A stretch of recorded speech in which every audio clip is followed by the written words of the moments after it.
Bismillahirrahmanirrahim. Assalamualaikum warahmatullahi wabarakatuh. Anak-anak, ketemu lagi dalam pembelajaran daring kali ini. Dan kali ini kita sampai di pembelajaran yang ketiga, masih di subtema 1.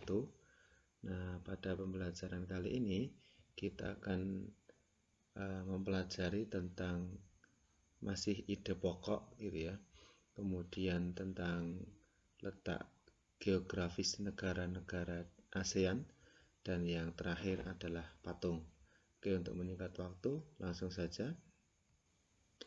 Nah, apa itu ide pokok? Ide pokok itu bisa dikatakan juga dengan atau nama lainnya gagasan utama, yaitu sebuah topik yang akan dibahas di dalam sebuah paragraf. Nah, biasanya kita membaca bacaan. Nah, maka di setiap paragraf itu nanti ada ide pokok ataupun gagasan utamanya. Nah, untuk mencari ide pokok atau gagasan utama, yang dilakukan adalah yang pertama, kita membaca isi paragraf dengan seksama. Kemudian yang kedua, temukan kalimat utama dan kalimat penjelas. Yang ketiga, tentukan informasi yang terdapat dalam kalimat utama. Nah, itu tentang ide pokok. Nah, kalau di dalam setiap paragraf itu pasti ada kalimat utama dan kalimat penjelas. Nah, biasanya ide pokok itu ya bisa dilihat dari kalimat utamanya gitu ya. Nah, sehingga nanti kita bisa menemukan atau menentukan ide pokok di setiap paragraf. Nah, dilihat dari ide pokoknya, nah, setiap paragraf, maka paragraf itu dibagi menjadi 3. Yang pertama adalah paragraf deduktif, yaitu paragraf yang kalimat utamanya terletak pada awal paragraf. Kemudian yang kedua, paragraf induktif, yaitu paragraf yang kalimat utamanya terletak di akhir paragraf. Dan yang ketiga, itu adalah paragraf campuran, yaitu paragraf yang kalimat utamanya terletak pada awal dan pada akhir paragraf, atau dengan susunan kalimat yang tidak sama persis dengan yang ada pada awal paragraf. Nah, itu ya, itu tentang ide pokok. Nah, kemarin kita juga sudah mempelajari tentang ASEAN ya di awalnya. Nah, kemarin kita mempelajari tentang kondisi sosial budaya di negara-negara ASEAN. Nah, saat ini kita nanti akan membicarakan tentang geografis di negara-negara ASEAN. Nah, kita kembali sebentar di awal. Latar belakang dibentuknya ASEAN, nah, ada 4 hal ya, yaitu persamaan letak geografis, kemudian adanya persamaan kebudayaan, yang ketiga rasa senasib dan sepenanggungan, dan yang keempat itu adanya persamaan kepentingan. Nah, sekarang kita memasuki kondisi geografis negara-negara ASEAN. Nah, yang pertama dilihat dari segi bentang alam. Nah, dari segi bentang alam itu satu, daratan berbentuk semenanjung. Nah, contohnya Myanmar, Thailand, Laos, Kamboja, Vietnam, Malaysia bagian barat. Nah, itu. Kemudian yang kedua, berbentuk daerah kepulauan. Ya, jadi wilayahnya berupa kepulauan. Ya, contohnya mana? Filipina, Indonesia, Singapura, Timor Leste, Malaysia bagian timur.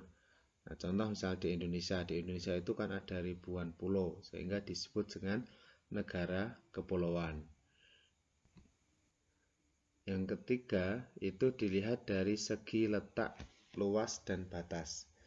Nah, yang pertama letak astronomis ya, ASEAN itu berada di 28 derajat lintang utara sampai dengan 11 derajat lintang selatan dan 92 derajat bujur timur sampai 141 bujur timur. Yang kedua berada di perairan Samudra Hindia, ya, Teluk Benggala, Laut Cina Selatan, dan Samudra Pasifik. Luas wilayah ya dan juga perairannya adalah ini ya, luas sekali, 4.511.167 km persegi. Nah, ini dari segi letak, luas, dan batas ASEAN. Nah, selanjutnya dari segi keadaan iklim. Nah, ini negara ASEAN memiliki iklim tropis. Yang kedua, Myanmar Utara memiliki iklim subtropis. Yang ketiga, curah hujan tinggi, suhu udara panas. Dan yang keempat, negara ASEAN memiliki iklim laut, iklim gunung, iklim darat, dan rendah. Nah, ini dari segi keadaan iklim. Nah, dari segi sumber daya alam yang dimiliki di masing-masing negara ASEAN, nah ini bisa disimpulkan. Yang pertama, memiliki tanah vulkanik, tanah aluvial, yaitu ataupun tanah endapan. Yang kedua, kaya akan flora dan fauna, ya, tumbuhan dan juga hewan. Contoh misalkan di Indonesia itu macam-macam tumbuhannya juga banyak, kemudian hewan-hewannya juga banyak. Gitu. Yang ketiga, negara ASEAN memiliki wilayah laut. Ini hampir semuanya. Yang tidak memiliki wilayah laut itu adalah negara Laos. Ya, Laos itu tidak memiliki wilayah laut. Dan yang keempat, hasil tambang dimiliki oleh semua negara kecuali Singapura. Jadi barang tambang itu dimiliki hampir semua negara ASEAN. Yang tidak memiliki tambang itu adalah Singapura, karena Singapura itu ini dari perdagangan gitu ya, nah, industri di sana banyaknya kegiatannya adalah industri. Nah, kita ingat kembali kemarin pendiri ASEAN ya, organisasi ASEAN itu diprakarsai oleh 5 negara. Nah, yang pertama di Indonesia yang diwakili Adam Malik, kemudian Filipina yang diwakili oleh Narcisco Ramos, Raja Ratman dari Singapura, kemudian Thailand diwakili oleh Tanat Khoman, dan Malaysia diwakili oleh Tun Abdul Razak. Nah, kalau sekarang itu ada 10 ya, negara di Asia Tenggara yang tergabung di dalam ASEAN. Nah, kemarin kita juga mempelajari tentang sosial budaya di negara-negara ASEAN. Nah, kemarin juga ada ikon-ikon ya, ada ikon-ikon di setiap negara. Misalkan contoh Singapura ada patung, kemudian Malaysia juga ada patung Murungga dan sebagainya gitu ya. Nah, ini patung itu apa sih gitu ya? Patung itu adalah benda 3 dimensi karya manusia yang diakui secara khusus sebagai suatu karya seni. Nah, ini orang yang menciptakan patung disebut pematung. Nah, tujuannya dibuat patung ini adalah untuk menghasilkan karya seni yang dapat bertahan selama mungkin, gitu ya. Nah, di samping itu fungsinya adalah juga sebagai keindahan, sebagai simbol, sebagai prasasti dan sebagainya. Itu adalah fungsi dari patung. Nah, cara membuat patung ini ada beberapa teknik. Yang pertama adalah teknik pahat atau ukir, yaitu teknik membuat patung dengan bermedia bahan benda keras seperti kayu, batu, es batu balok, perak. Nah, ini adalah caranya dipahat atau diukir. gitu ya. Kemudian teknik butsir. Nah, apa itu teknik butsir? Yaitu teknik membuat patung dengan menggunakan bahan lunak seperti tanah liat, bubur kertas, malam, butsir, dan sebagainya. Nah, ini bahan yang seperti ini bersifat plastis ya, atau mudah dibentuk sesuai dengan keinginan.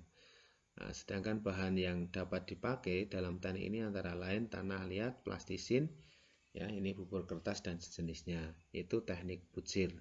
Nah, kita kan sering main apa itu tanah liat ataupun plastisin ya, kemudian kita bentuk-bentuk menjadi bentuk yang kita inginkan. Nah, itu juga termasuk ini teknik butsir untuk membuat patung. Kemudian yang ketiga ini adalah teknik cor. Apa itu? Teknik cor adalah membuat patung dengan cara mencairkan bahan, kemudian dituangkan ke dalam alat cetak dan ditunggu sampai mengeras kembali. Nah, ini yang paling mudah ya, ini adalah dengan semen, pasir, ya, besi yang kemudian dilelehkan, ya, perunggu, kuningan, emas, perak, tembaga, dan bahan lainnya. Nah, kalau yang mudah itu ya cor dengan semen dan pasir gitu ya. Ya, kalau menggunakan perunggu, kuning atau bahkan emas itu kan mahal sekali.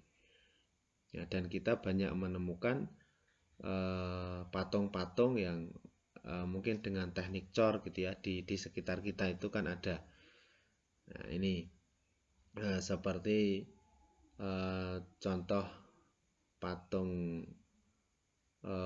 kuda gitu ya, patung sapi yang ada di wilayah Bulali gitu ya, atau yang lainnya. Nah, demikian yang dapat saya sampaikan. Mungkin ini saja, semoga bermanfaat. Hanya singkat saja ya, nanti silahkan dibaca di Bupena dan juga LKS untuk memperdalam materinya. Terima kasih. Assalamualaikum warahmatullahi wabarakatuh.